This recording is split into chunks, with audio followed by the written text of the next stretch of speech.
we're so numb to these massive breaches that it feels like they're almost inevitable. Hello, everyone, and welcome to the CyberWire's Hacking Humans podcast, where each week we look behind the social engineering scams, phishing schemes, and criminal exploits that are making headlines and taking a heavy toll on organizations around the world. I'm Dave Bittner from the CyberWire, and joining me is Joe Kerrigan from the Johns Hopkins University Information Security Institute. Hello, Joe. Hi, Dave. We got some good stories to share this week, and later in the show, we've got a return visit from REDACTED. He's got some follow-up from his previous visit, as well as some new information to share. But first, a word from our sponsors at KnowBe4. So, who's got the advantage in cybersecurity, the attacker or the defender? Intelligent people differ on this, but the conventional wisdom is that the advantage goes to the attacker. But why is this? Stay with us and we'll have some insights from our sponsor, KnowBe4, that puts it all into perspective.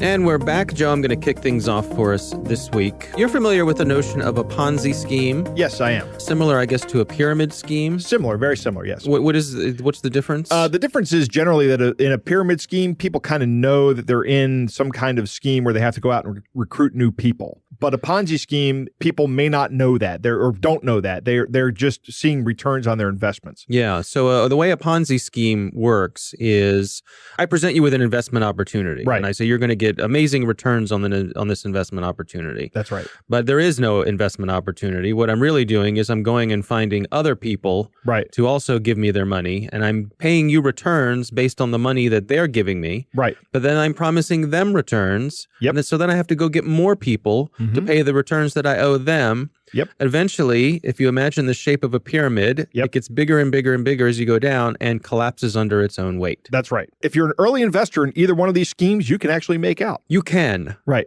But chances are You're not won't. going to be. Right. Right. Or you're going to run afoul of the law, which is what happened to... Very quickly, you'll run afoul of the law. This gentleman from Rochester, New York, a gentleman named Perry Santillo, who was running a Ponzi scheme. He bilked people out of over $100 million. Wow. Actually, $155 million. This is a pretty big Ponzi scheme. Ran this Ponzi scheme starting back in 2012 and lost over $70 million of the $155 million. How did he lose $70 million? I think he spent it. Okay. Or paid it out as returns. In other words, it's money that cannot be recaptured. Right. And bilked people out of hundreds of thousands of dollars by telling them that they were going to be investing in legitimate investment strategies. Right. Now, what I think is particularly interesting about this scheme is one of the ways that they got people to have confidence in the scheme was they would buy up legitimate investment firms where the owners were about to retire. Really? Yeah. So let's say I'm running, the Acme investment firm here in Maryland. Right. And I decide I've had a great career and it's time for me to move on. I'm going to, retire down to Florida and cash out of my business. Right. These guys would come along, make me an offer for the business, buy out the business, and as part of that buyout, they're buying my book of business. They're buying your customers. They're buying my customers. Right.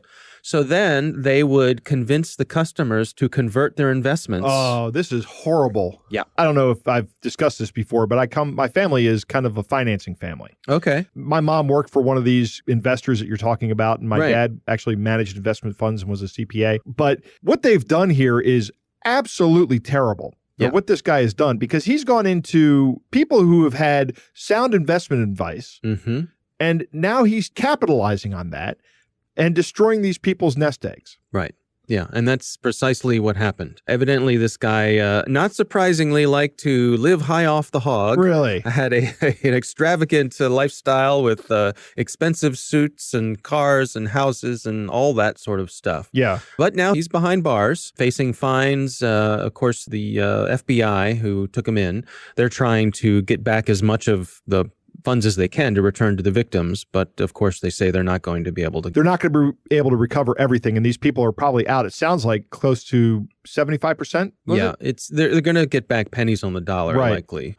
It's good that they caught him, but I think the cautionary tale here is about those investment firms. If someone comes to you and says, hey, we want to convert your investments to something else, do your due diligence. Right. Yeah. This is tough because generally you think that the people who are retiring, these are people you've trusted all their lives, and these people have also been scammed. Right? That's true, right? Because they have relationships with these folks. Exactly. That they're customers. I know, I have friends who work in investment firms, and it's not merely transactional. No, it is not. They're helping people achieve their dreams and provide security for their retirement and so on and so forth. They know these people. It would surprise me very much if they were, cavalierly turning the business over to someone that they hadn't attempted to check out themselves. Right. And they're going to send an email out that says, I'm retiring, I'm selling my book of business. Right. Here's your new investment manager. I think he's a good guy. Exactly. Right. Turns out he's not. Not such a good guy. He's now in prison. Yeah. Where he belongs. Yeah. So cautionary tale, one to look out for. That wrinkle about buying out other investment companies, that's a new one. I hadn't heard about that before. Smart, but I mean, this guy has hurt a lot of people. Yeah. Yeah. All right. Well, that's my story this week. What do you have for us, Joe? Well, I'm staying with the same theme of hurting a lot of people.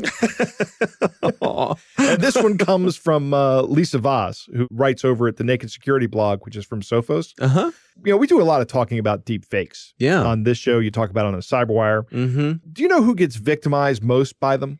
Is it politicians? No, I would say there's a lot of fear around the possibilities of what deepfakes could do with politicians. But I would say so far, no, not yet. No, it's not. It's actually women. Women that get victimized by these things the most. Not surprising, I guess. There's a report titled The State of Deepfakes, which has been released by a company called Deep Trace. Oh, yes. Mm-hmm. Actually, we have a gentleman from Deep Trace is going to be a guest on this show in a few weeks. Oh, very good. Yeah. They use deep learning and computer vision for detecting and monitoring deepfakes on the internet. They found that 96% of deepfakes being created in the first half of this year were porn. Oh. Mm-hmm. Yep.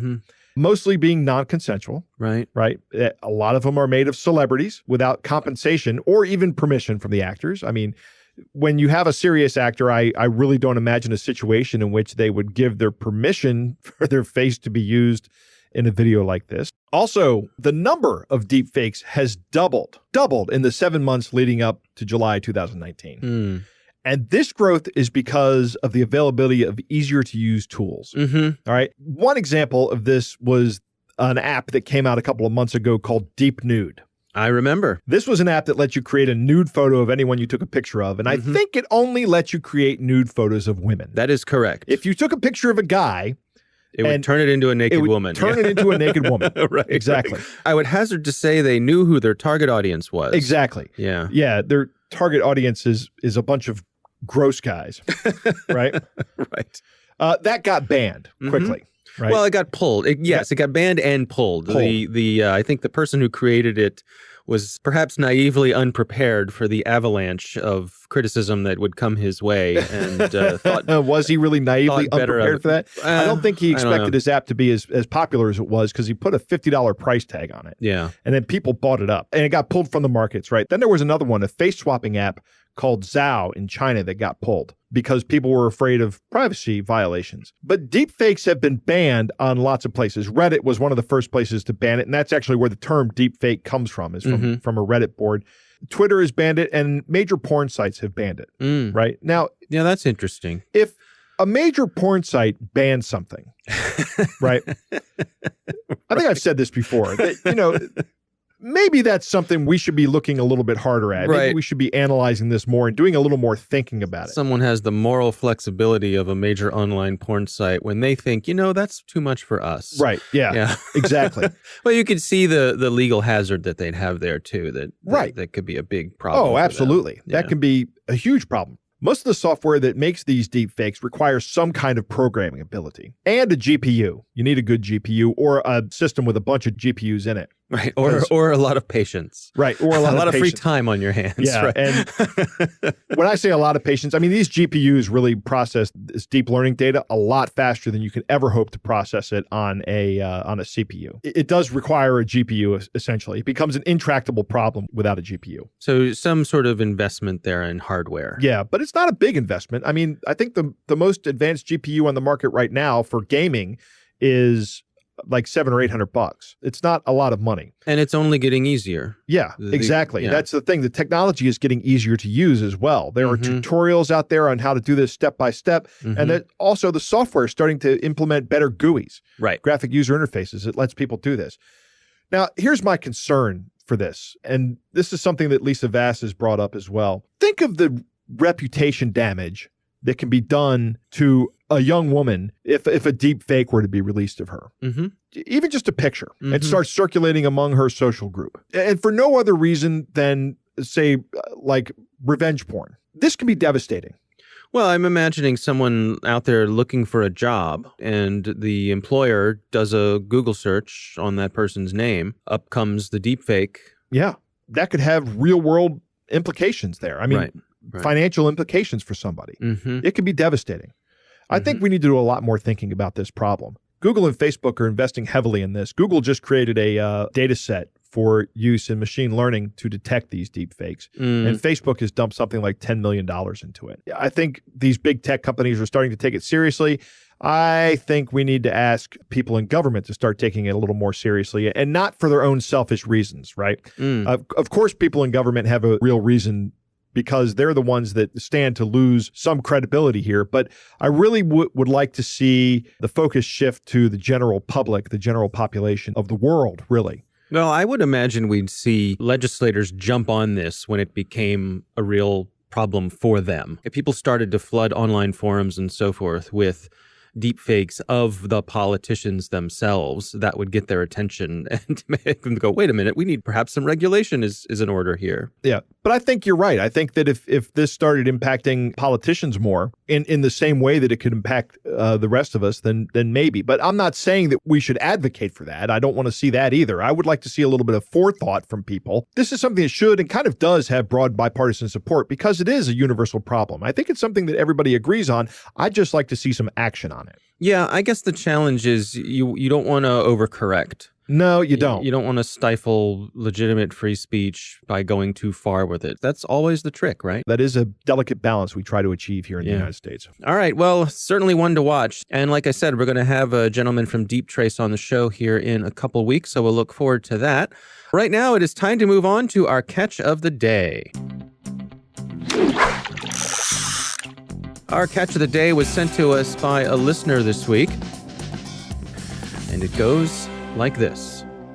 Join the Illuminati. Greetings from the Illuminati World Elite Empire, bringing the poor, the needy, and the talented to limelight of fame, riches, powers, and security.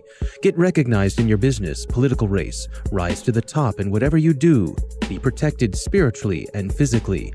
All these you will achieve in a twinkle of an eye when you get initiated to the great Illuminati Empire. Once you are initiated to the Illuminati Empire, you will get numerous benefits and reward. Note that this email message was created solely for the purpose of our recruitment scheme, which will end next month. And this offer is for unique ones only. If you are not serious on joining the Illuminati Empire, then you are advised not to contact us at all. This is because disloyalty is highly not tolerated here in our organization. Do you agree to be a member of the Illuminati New World Order? If yes, then kindly reply back to us on our direct recruitment email. Please note, kindly make sure all your responses are sent directly to the email stated above. For more instructions on our membership process, note, some email providers incorrectly place official Illuminati messages in their spam junk folder or promotion folder. This can divert and exclude our responses to your emails. Thank you, the Illuminati. Dave, I have always wanted to join the Illuminati. I'm surprised they haven't reached out to you before, Joe. I know. You know what the first red flag on this is? Is that they say that the Illuminati is bringing the poor, the needy, and the talented to the limelight of fame, riches, and power. That is not what the Illuminati does. Is that right, Joe? Yes. How do you know that, well, Joe? I mean, as a guy who's always wanted to join, I don't know, Dave. I see, right. You've done your homework. I've done my homework. All right. As an Illuminati hopeful. As an Illuminati hopeful. Yeah. Right. Illuminati confirmed. All right. Well, thanks for sending that in. That's a fun one. That is awesome. Coming up next, we've got a return visit from the gentleman who goes by the name Ray Redacted. He's got some follow-up from his previous visit, as well as some new information to share. But first, a message from our sponsors, Know Before. Now let's return to our sponsor's question about the attacker's advantage. Why do the experts think this is so? It's not like a military operation where the defender is thought to have most of the advantages. In cyberspace, the attacker can just keep trying and probing at low risk and low cost, and the attacker only has to be successful once. And as KnowBe4 points out, email filters designed to keep malicious spam out have a 10.5% failure rate. That sounds pretty good. Who wouldn't want to bat nearly 900? But this isn't baseball. If your technical defenses fail in 1 out of 10 tries, you're out of luck and out of business. The last line of defense is your human firewall. Test that firewall with KnowBe4's free phishing test, which you can order up at knowbe4.com/fishtest. That's knowbe4.com/fishtest. And we're back. Joe, I recently had a chance to speak once again with the gentleman who goes by the name REDACTED online. He prefers to maintain a certain amount of anonymity on his Twitter account. Oh, his last name's not really redacted? His last name is not really redacted. Oh, no, I imagine that would mistake. cause problems when he tried to apply for actual things. But no, he's a good guy, well-known online, well-respected. And we had him on a few weeks ago, and we got some follow-up, a couple things that we wanted to address. So here is my conversation with Ray Redacted. Ray, it's great to have you back. And after your last appearance, we had a couple of messages come in from listeners with some follow-up. So I just wanted to go through some things one at a time with you and maybe clarify some things, maybe a correction or two. Where do you want to begin? Sure. So, yeah, as you mentioned, after the previous podcast about SIM hijacking, we did get quite a bit of listener mail and some messages on Twitter. It was a couple different things. And I guess the easiest place to start with is just the blatant correction that I need to make that with regards to several listeners reached out and said I'd made the statement that SIM hijacking was not very common in Europe. And apparently that was dead wrong. It is absolutely common. And it's also growing as well. So we heard from a listener named Liam that was in Ireland that said, it's definitely a problem there. So I completely missed on that one and want to make sure that I retract that statement. Okay, fair retracted. Enough. Right, fair enough. What else did we hear about? So a couple of people actually reached out and talked about how do you handle this if someone cannot necessarily afford a computer or possibly even have access to other online resources, especially around the Google Authenticator kind of resets and things like that. And I just wanted to kind of point out that there's not a real easy answer for that. A lot of the modern banking things assume rightly or wrongly that people do have access online, but Google does have an option where you can print out actual emergency backup codes for reset, as another possible option for resetting their services. And of course, the Google Voice service that we had mentioned as a potential way to mitigate SIM hijacking, that's a free service from them as well. So we're talking about someone who may be in a situation where they don't have a mobile device, they don't have a computer, maybe they're using a system at a local library or some public access computer is how they're limited with their access. Correct. Yes. And then the question was, if we can't rely on text messaging on non-smartphones, right? Just think in terms of like a flip phone or something like that, what other ways could they implement multi-factor?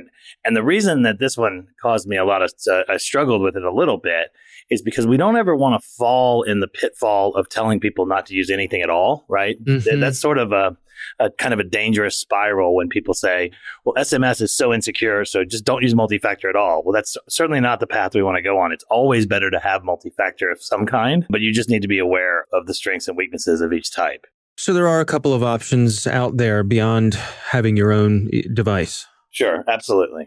Yeah. What else did we hear about? So one of your listeners actually reached out to me and brought my attention to the fact that PayPal now allows OTP or basically the one-time password authenticators like Google Authenticator and Authy, which I'd kind of recommended be done. Unfortunately, I dug really deep into that PayPal implementation side, and there's some serious problems with the way that they've brought it about. It's interesting because I saw a lot of positive feedback that PayPal had at long last enabled this. Yeah. So as most people know, kind of in the social engineering space, there's a type of service called knowledge-based authentication, which is kind of the crappiest authentication you could ever do. That's where they ask you what street did you grow up on, or what your mother's maiden name is, or maybe your birthday, right? Unfortunately, on the PayPal multi-factor authentication choices, if you go to log in and you don't have your second factor, you can immediately say, I don't have this, or I don't want to use that. And it defaults to asking you some very, very simple knowledge-based authentication questions. And there's no way to turn that off. So not only can you, once you get it set up with your Authy or your Google Authenticator, not only can you bypass it by forcing it to SMS unless you remove your phone number, but even worse, anyone can actually go to bypass it if they know the most basic information about you. Like we're talking about really accessible OSINT. So if you're doing that on PayPal, I would recommend lying to those questions. Right. And think of it just as another password. Because if you give them the correct answers, then that's going to leave a pretty big gaping hole that could potentially be abused. And most people do have PayPal linked to a bank account. So it's not like it's a small vulnerability that's there. Yeah, that's surprising to me. In enabling this stronger factor, they still sort of fall back to the weakest. Yes, and I know that a lot of people on Twitter have talked about this. I've seen Leslie Carhart, who goes by Hacks for Pancakes, talk about it. I think even Krebs had brought attention to it as well. So it's not like this is a secret. We're not like divulging anything that's not publicly out there. But I've never seen a response from PayPal. And you would think that if all of the companies in the world that would want to have airtight multi-factor, they have the biggest interest in fixing this and getting away from knowledge-based authentication bypass. Yeah. One other topic I want to hit with you, and that is this notion of people becoming resigned about their private information being out there. You listened to a recent interview that Carol Theriault did on our show, and the person she was talking to mentioned this. So you had some thoughts. Yeah, so on the episode, Carol was saying that when she kind of evangelizes to her friends about protecting their data, credit card numbers and things like that, credit information, that she commonly hears people say, oh, Carol, it's way too late for that. My data's already out there. There's nothing we can do about, protecting that, et cetera. And that's actually something that we talk about a lot in cyber security education courses. I actually call that the fallacy of futility. And what it is it's the idea that if we take as a fact that online privacy doesn't exist anymore, right? If we say, well, there's no such thing as online privacy, it's complete. The problem is that's not a binary statement, right? It doesn't either exist or it doesn't. There are varying degrees of privacy. So, for example, I'm resigned to the fact that because I was involved in the OPM breach, there are Chinese hackers that have access to my information, period, right? But that doesn't necessarily mean that I want the 13-year-old script kiddies that are pouring through IRC to have access to it, right? It's very important to keep in mind that just because your data has been breached before, and if we look at things like Troy Hunt's Have I Been Pwned, et cetera, almost everybody listening to this podcast has been involved in at least one breach. That doesn't mean that you necessarily want to be involved in others, right? So, and ultimately, some of that data may be different, like especially if you're using unique email addresses, but it is in everyone's best interest to try to protect themselves, through OPSEC and practicing good security hygiene. Where do you think this false belief comes from? Why do people head down this path? Well, I think it really is driven by the fact that just like in cybersecurity, we have something called alert fatigue, we have something called outrage fatigue, and we have something called breach fatigue, right? Which is when you see a big announcement about DoorDash and millions and millions of people's information being leaked, or even words with friends, right? We're so numb to these massive breaches that it feels like they're almost inevitable, right? And to a certain degree, when humans feel like something is basically inevitable, there is a tendency to just assume that it's going to happen at all times and that there's nothing that can be done to mitigate the impact of it. That's interesting. It makes me think about, I've had people who, they got their car stereo stolen so many times that they just started leaving the door unlocked. So at least that way the glass wouldn't get broken anymore. Sure. But I would actually argue that there are better things to do that can prevent your car from being stolen necessarily than that. That is an interesting analogy that's there because we're not talking necessarily about your car getting hurt when they take that data, but you reusing passwords, which is by far the most common OPSEC mistake that is being made, the reuse of even strong passwords, right?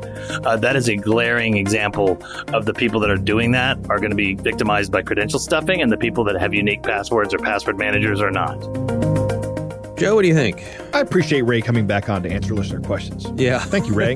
Yeah. Unfortunately, there is some cost to multi-factor at some level. Yeah, a cell phone is kind of expensive, and maybe you have a limited number of texts that you can receive because you're on a prepaid plan. But you can get inexpensive cell phones and then use Google Authenticator on them. That's free. And getting the Google Authenticator code is free. There are low-cost options for this, not free options, though. Yeah. I think it's a good point, though, that you shouldn't have to buy your way into this type of security. And it's good that there are printed out paper options. That is available for like account recovery, but not necessarily for two-factor authentication, I think, which is unfortunate. You know, we should be able to have this for free, but this software still needs hardware to run on. And the software is free. It's just that the hardware that it runs on isn't. Knowledge-based authentication is bad. It is a form of multi-factor authentication. It's probably better than nothing, but it's really so much less secure than even SMS. Yeah. And the fact that PayPal just defaults to KBA is really bad, and that you can't turn that off. That's terrible. And I do recommend that you do exactly what Ray says here, and that is lie on those questions. You know, what's the street you grew up on? Copper Cup. I didn't grow up on Copper Cup Way. And then put that in your password manager. And then put that in your password manager in the notes field. Exactly. So you don't have to remember it. I really, really, really appreciate Ray's stance here on what he calls the fallacy of futility. The data about us that's out there is a lot like the overall security picture. I say that security is a spectrum, and you want to be on the more secure end of that spectrum. So like when Ray talks about using SMS as opposed to using nothing, yes, that's not the most secure solution you can use, but it is way better than not having any multi-factor authentication. That moves you in the more secure direction on the spectrum. And the same is true for your data. You want to move yourself to the more secure side of the spectrum. And you do that by protecting your information, and don't let the amount of information fatigue lull you into some form of learned helplessness. Vigilance is key. And, you know, I know it's exhausting. Yeah. but you have to keep it up. Right. Every time there's a breach, yes, you may lose another piece of your data, but don't lose hope is what I'm saying. I find myself falling back on the analogy of public health because I think it's useful. Just because I get a cold doesn't mean I'm going to stop washing my hands. Yeah. You know, I got a cold. I guess all that hand washing was a waste of time. Right. No, it wasn't. Yeah, you got to keep up. And it's a little extra effort, but you know. I think that's an excellent analogy, actually, Dave. Yeah. Well, thank you very much. Yeah. All right. Well, that is our show. We want to thank Ray Redacted for joining us once again. You can find him on Twitter at Ray Redacted. We want to thank all of you for listening. And of course, we want to thank our sponsors at KnowBe4. They are the social engineering experts and the pioneers of new school security awareness training. Be sure to take advantage of their free phishing test, which you can find at knowbe4.com/phishtest. Think of KnowBe4 for your security training. We want to thank the Johns Hopkins University Information Security Institute for their participation. You can learn more at isi.jhu.edu. The Hacking Humans podcast is proudly produced in Maryland at the startup studios of Data Tribe, where they're co-building the next generation of cybersecurity teams and technologies. Our coordinating producer is Jennifer Iben. Our executive editor is Peter Kilpe. I'm Dave Bittner. And I'm Joe Kerrigan. Thanks for listening.